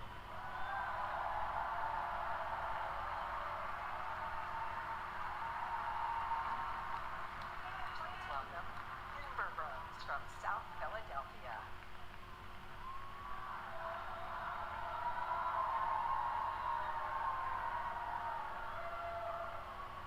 Hello. My name is Amber Rose. I'm a model and entrepreneur. Thank you. But most importantly, I'm a mother. My whole world revolves around providing for my children, keeping them safe, and giving them an opportunity for a better life. That's something that unites all American parents, whether we're Republicans, Democrats, conservatives, or liberals. We all want a better country for our children.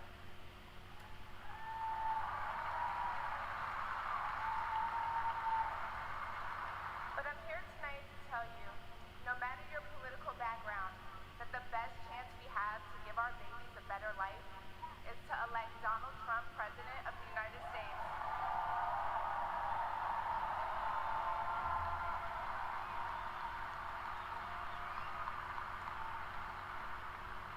Now you may be wondering why I'm up here telling you this.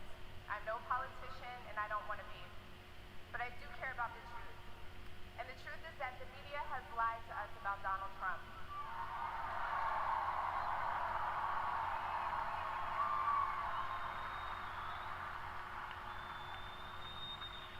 I know this because for a long time I believed those lies. So I'm here to set the record straight. The first person I knew who supported Donald Trump was my father. I was shocked.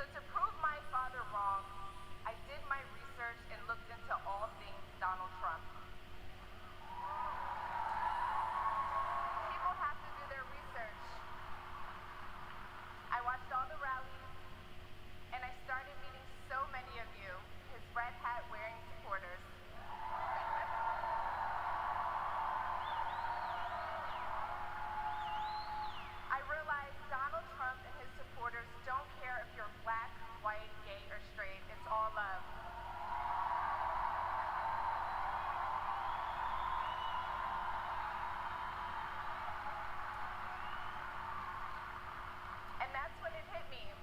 These are my people. This is where I belong.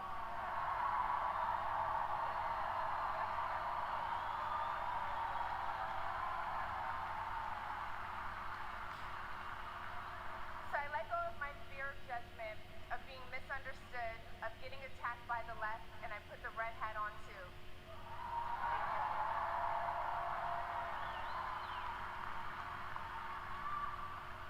Love you too.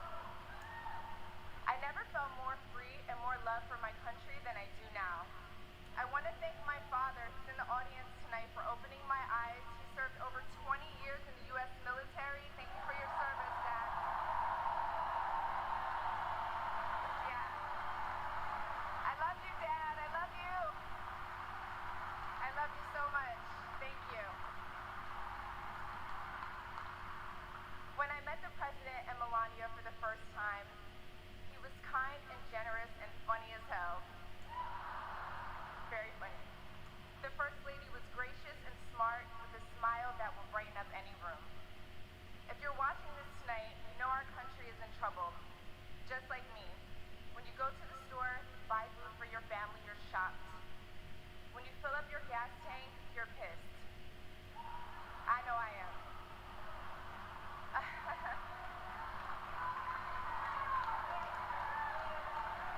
And when you turn on the news, you are just exhausted. Inflation is out of control. And you know in your heart it was not like this under Donald Trump.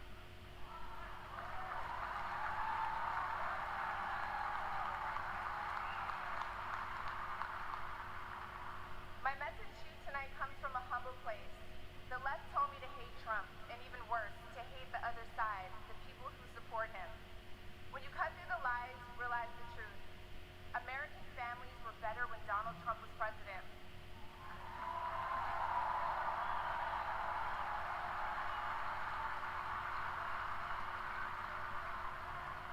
We were safer, wealthier, and stronger. A vote for Donald Trump is a vote to put money back in our pockets and good food on our kids' plates. Yes. Or, as Trump would say, it's a vote to make America great again. Thank you so much.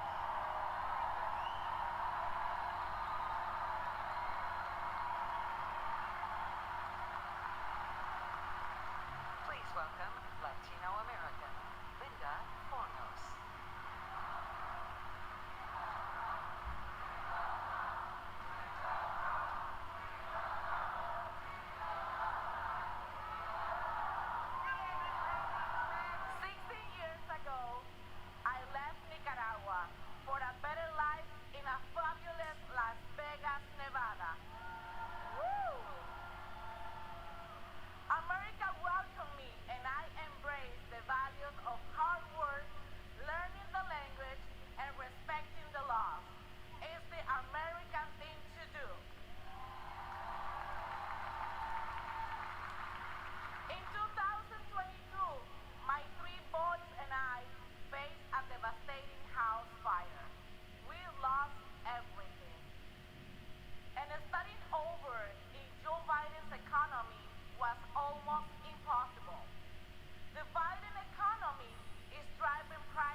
Sean O'Brien.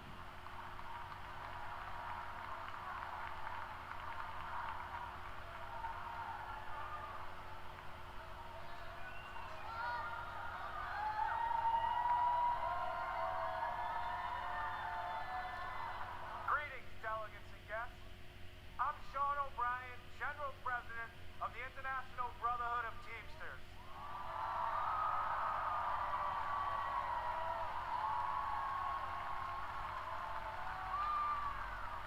I'd like to give my peeps from the greatest state in the nation, Massachusetts, some props. What's up?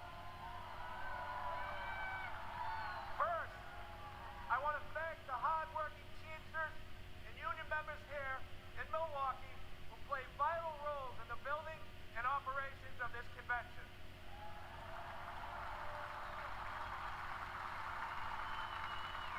I also want to thank President Donald Trump for opening the RNC's doors to the Teamsters Union and inviting me to speak before you tonight.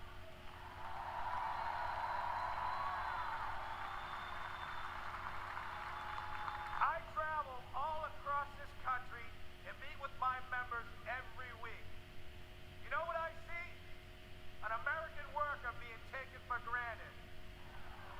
Workers being sold out to big banks, big tech, corporates, and the elite. And I'm not the only one who sees this. Everyday families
more than 350,000 teachers make it run.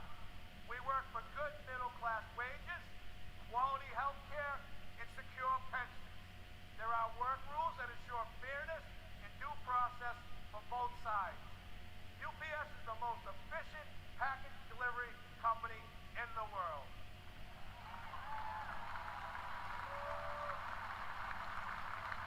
But let's not forget that UPS doesn't provide these great wages and benefits out of the kindness of its heart.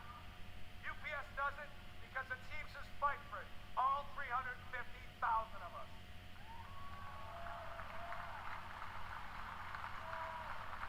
You know, corporates hate when working people join together to form unions. But for a century, major employers have waged a war against labor by forming corporate unions of their own. We need to call the Chamber of Commerce and the Business Roundtables what they are. They are unions for big business. And here's another fact. Against gigantic multinational corporations, an individual worker has zero power. It's only when Americans band together in democratic unions that we win real improvements on wages, benefits, and working conditions. Companies like Amazon are bigger than most national economies. Amazon is valued over $2 trillion. That makes it the 14th largest economy in the world. What is sickening is that Amazon has abandoned any national allegiance. Amazon's sole focus is on lining its own pockets. Remember, elites have no party, elites have no nation. Their loyalty is to the balance sheet and the stock price at the expense of the American worker.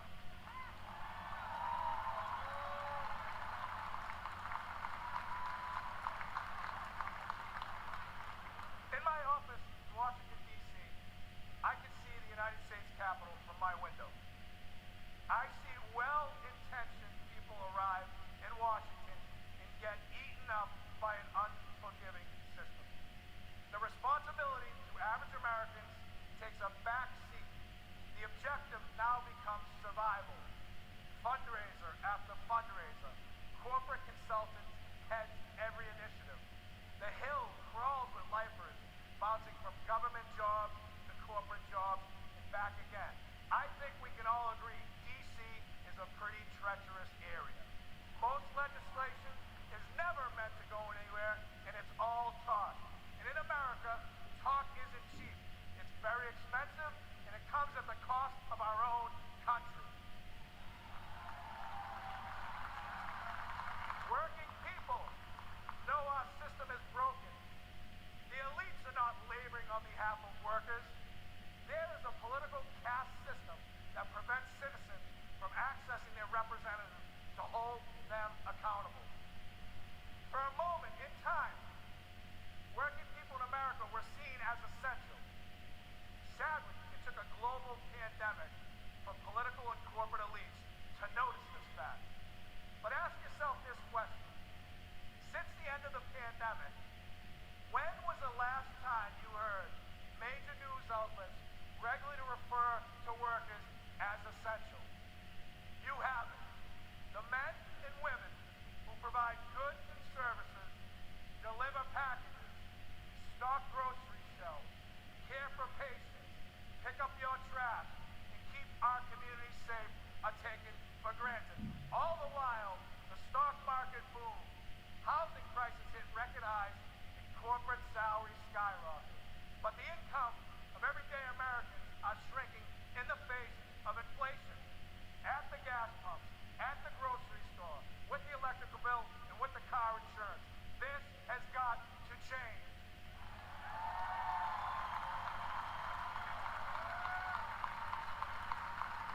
Never forget, American workers own this nation. We are not renters. We are not tenants. But the corporate elite treat us like squatters, and that is a crime. We've got to fix it. Now this will shock you. This will shock you.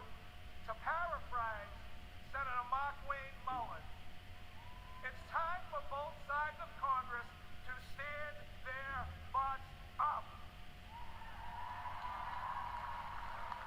We need trade policies that put American workers first. It needs to be easier for companies to remain in America. We need legal protections that make it safer for workers to get a contract. We must stop corporations from abandoning local communities to inflate their bottom line. We need meaningful bankruptcy reform. Today, corporate vultures buy up companies like Yellow Freight with the intent of driving them into bankruptcy and feasting on their remains. The courts leave workers begging for crumbs as third-tier creditors. Labor law must be reformed. Americans vote for a union but can never get a union contract. Companies fire workers who try to join unions and hide behind toothless laws that are meant to protect working people but are manipulated to benefit corporations. This is economic terrorism at its best. An individual cannot withstand such an assault. A fired worker cannot afford corporate delays, and these greedy employers know it. There are no consequences for the company, only the worker. We need corporate welfare reform. Under our current system, massive companies like Amazon, Uber, Lyft, and Walmart take zero responsibility for the workers they employ. These companies offer no real health insurance, no retirement benefits, no paid leave, relying on underfunded public assistance. And who foots the bill? The individual taxpayer. The biggest recipients of welfare in this country are corporations, and this is real corruption. We must put workers first. What could be more important to the security of our nation than a long-term investment in the American worker? In 2021, Teamsters nationwide elected me to fight for them, and that's precisely what I'm doing. Something is wrong in this country, and we need to say it out loud. I will always speak for America and the American worker, both union and non-union.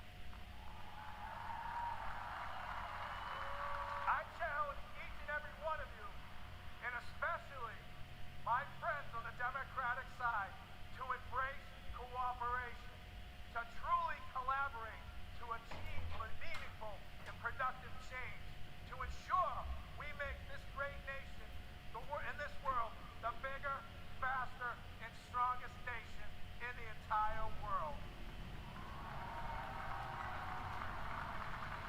I love this country. The Teamsters love this country. Our 1.3 million members move America on the road, in the port, on the rail, and in the air.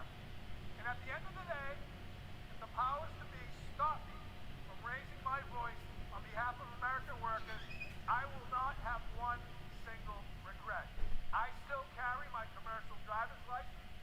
I still have my place on the union seniority list. You'll find me back in Boston driving a tractor trailer, delivering equipment for Shaughnessy and Ahern. Because I have the protection of a union contract that gives me the freedom to speak my mind and to fight like hell. God bless the greatest nation. Thank you very much.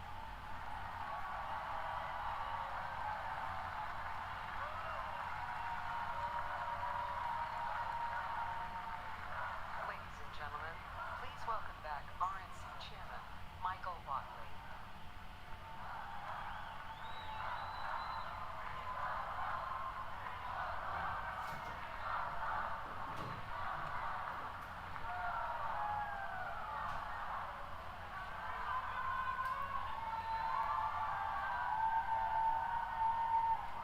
For a benediction, please welcome Pastor James Remke.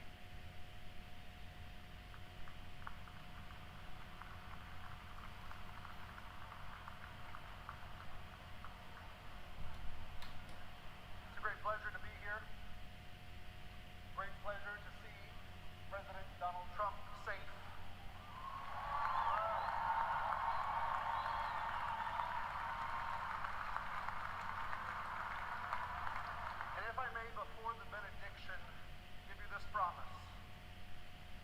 You're going to be so blessed. You're going to be tired of being blessed. I guarantee it.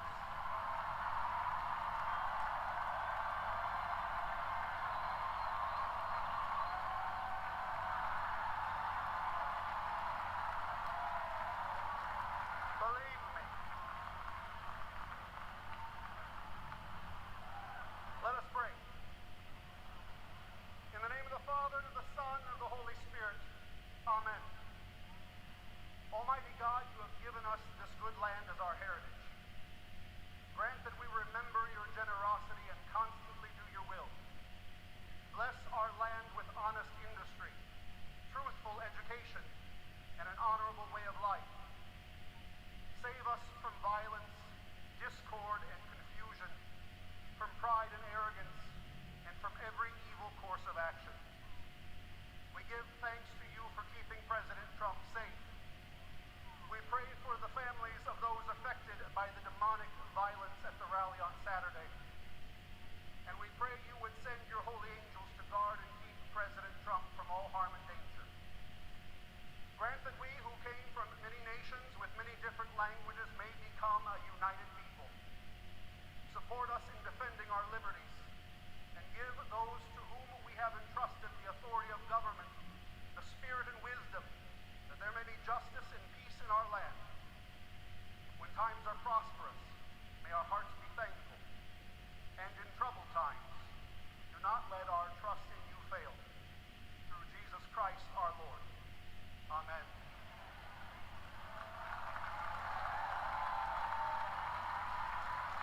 The Lord bless you and keep you. The Lord make his face shine on you and be gracious to you. The Lord look upon you with favor and give you peace.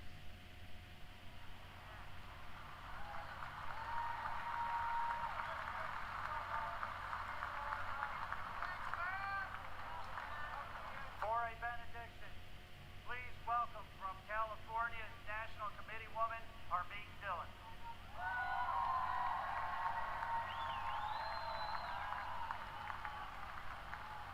Thank you, everyone.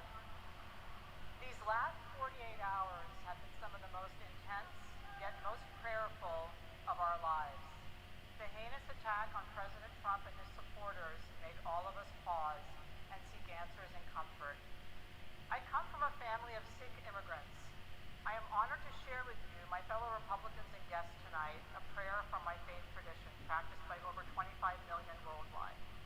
We recite the Ardas prayer before any new endeavor, giving thanks to God and asking for his protection and help to uphold the values of humility, truth, courage, service, and justice for all.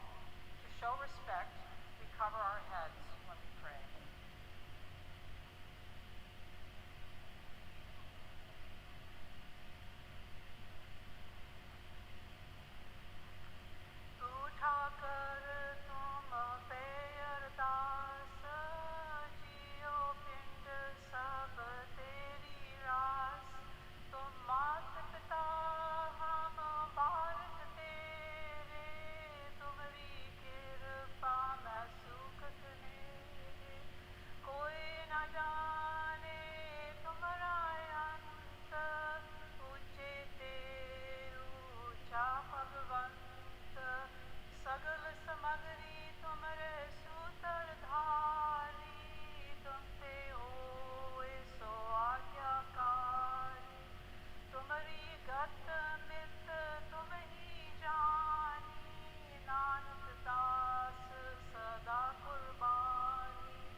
Republican Party.